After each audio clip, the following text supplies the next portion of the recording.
இன்றே சப்ஸ்கிரைப் செய்து உங்கள் ஃபேவரட் ஷோகளை காணுங்கள். சிவந்தான்னு தெரிஞ்சாலும் நெற்றிக்கண்ணை திறப்பினும் குற்றம் குற்றமேன்னு சொன்ன நக்கீரன் வாழ்ந்த மண் இது. வாழ்க்கையில எல்லாத்தையும் கடவுளே நேர்ல வந்து செய்யணுங்கிற அவசியம் இல்லை. சில நேரங்கள்ல அவரால் தேர்ந்தெடுக்கப்பட்ட மனுஷங்களை கடவுள் கருவியா பயன்படுத்துவார். கடவுள் கருவியா பயன்படுத்துறதுல நல்லவங்களும் இருப்பாங்க, கெட்டவங்களும் இருப்பாங்க. அந்த மாதிரி தான் உன்னோட எல்லா செயல்களையும் நீயே நேரடியா செஞ்சு முடிக்கணும்னு நினைக்காத பூமி. அதுக்கு சில மனுஷங்களை நீ கருவியா பயன்படுத்தினா உன்னோட செயல்களும் நீ நினைக்கிற காரியமும் சீக்கிரமா முடிஞ்சிடும். நைந்து போன சட்டைய மனுஷங்க மாத்திக்கிற மாதிரி இந்த ஆன்மாவும் உடலை மாத்திக்கும். ஏற்றி இறக்கி இருகாலும் பூரிக்கும் காற்றை பிடிக்கும் கணக்கறிவார் இல்லை.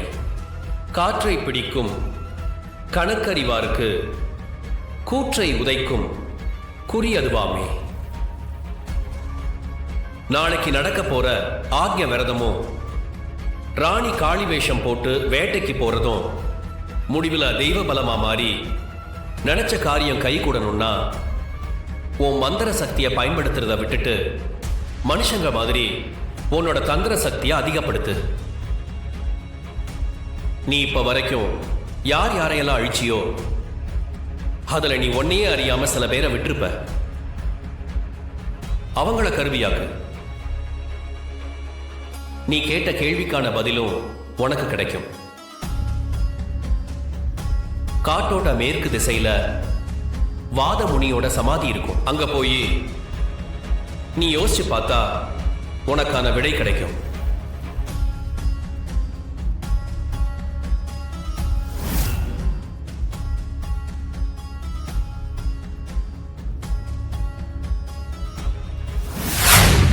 நான் கொல்ல முயற்சி பண்ணும்போது அதுல இருந்து தப்பிச்சு இன்னும் உயிரோட இருக்கிறது அந்த கமண்டலன் மட்டும்தான்.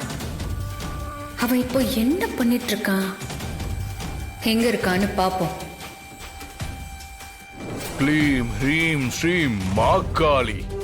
ஓம் க்ளீம் ஓம் ஹ்ரீம் ஸ்ரீம் க்ளீம் ஸ்வாஹா. ஓம் க்ளீம் ஹ்ரீம் ஸ்ரீம் க்ளீம் மாகாளி. துஷ்ட ஆத்மாக்களின் கடவுளான வாதமுனியே, நான் மாய லோகத்தின் அதிபதியாக மாறும் சூட்சம வழியை நீதான் எனக்கு காட்ட வேண்டும்.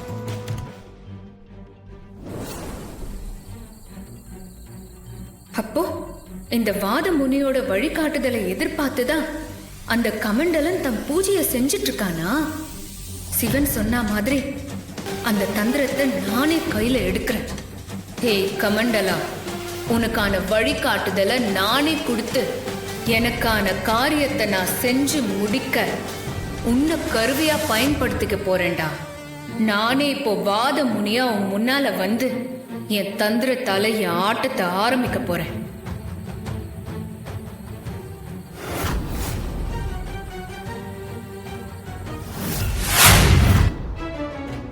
என்ன காரணத்துக்காக நான் உங்களை கூப்பிட்டேன்னு உங்களுக்கே நல்லா தெரியும். இத்தனை நாளா நான் எதுக்காக எதிர்பார்த்து காத்துக்கிட்டு இருந்தேனோ அந்த அபூர்வ நேரம் வந்துருச்சான்னு உறுதி செஞ்சுக்க உங்க அசிரீரி வாக்கு எனக்கு வேணும். அதுக்கான நேரம் வந்துருச்சு.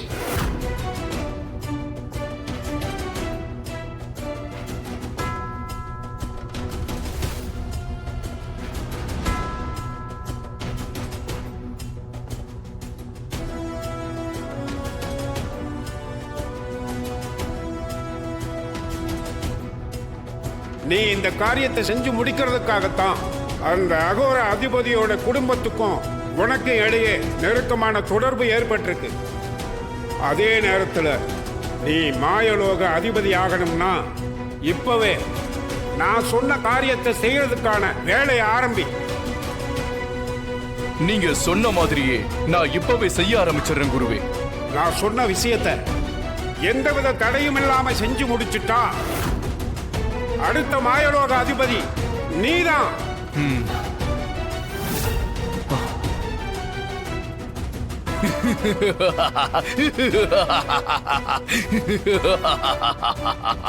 வரேன்.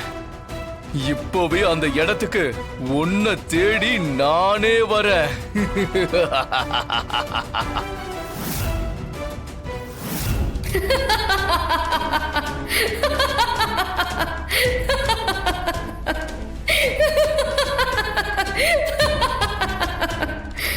என்னோட தந்திர வழியில நீ விழுந்துட்ட. இனி உன்னை எப்படி ஆட்டி படைக்கிறதுன்னு எனக்கு நல்லாவே தெரியும். நீ இப்போ நேரா எங்க போவேன்னு எனக்கு நல்லா தெரியும். சரியான நேரத்துல என் சங்கடங்களை தீர்த்து வச்ச ஈசனுக்கு என்னோட கோடான கோடி நன்றி.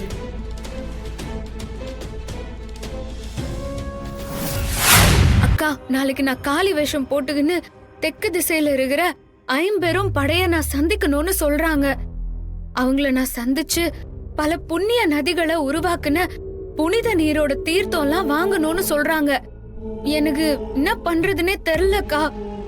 ராணி, வேம்பு சார் எப்படியாவது நல்லபடியா மீட்டு கொண்டு வர்றது இப்போதைக்கு நம்ம 2 பேரோட கையில தான் இருக்கு. உன்னோட கையில அந்த 5 பேரும் படையோட தீர்த்தம் கிடைச்சா மட்டும்தான் வேம்பு சாரை நம்மளால காப்பாத்த முடியும். சரிக்கா, முதல்ல தாடிகார எங்க இருக்கிறான்னு தெரியாம அந்த தீர்த்தத்தை எடுத்து நம்ம என்னக்கா பண்றது? நீ அதை நினைச்சு மனசை போட்டு குழப்பிக்காத. நீ நாளைக்கு காலையில காளி வேஷம் போட்டதுக்கு அப்புறம் நீ நீயாவே இருக்க மாட்ட. நீ காளி வேஷத்துல இருக்கும்போது என்ன பிரளயம் நடக்க போகுதுன்னு நமக்கே தெரியாது ராணி. இப்போ துஷ்ட சக்திகள் வீரியமா இருக்கிறதுனால சில நேரத்துல நாமளே பலவீனம் ஆயிடுறோம். அந்த துஷ்ட சக்தி நம்ம கவனத்தை திசை திருப்பறதுக்கான எல்லா வேலையும் செய்ய ஆரம்பிக்கும். முதல்ல வேம்பு சார் எங்க இருக்காரு, அந்த இடத்த எப்படி கண்டுபிடிக்கிறதுன்னு நம்பூதிரி எனக்கு சில வழிமுறைகளை சொல்லியிருக்காரு ராணி. நீ காளி வேஷம் போட்டு தெற்கு திசை பக்கம் போறப்போ அதுக்கான வேலைய நானும் ஆரம்பிச்சிருவேன். அதனால நீ எதை பத்தியும் கவலைப்படாம இரு. நம்ம வேம்பு சாரை நல்லபடியா காப்பாத்தணும்னு மட்டும் மனசுல நினைச்சுக்கோ.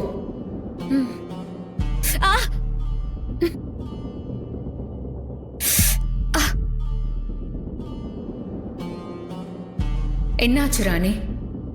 அக்கா, நீ சொன்னல நாம எப்படியாவது நல்லபடியா தாடிகாரனை காப்பாத்தணும்னு. அத கேட்டதும் வயிற்றுக்குள்ளார இருக்கிற குட்டி பொம்மி ஆமான்னு எட்டி ஒதியுது.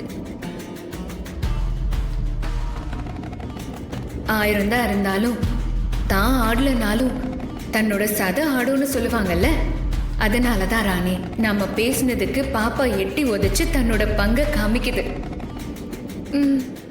ஆமாக்கா.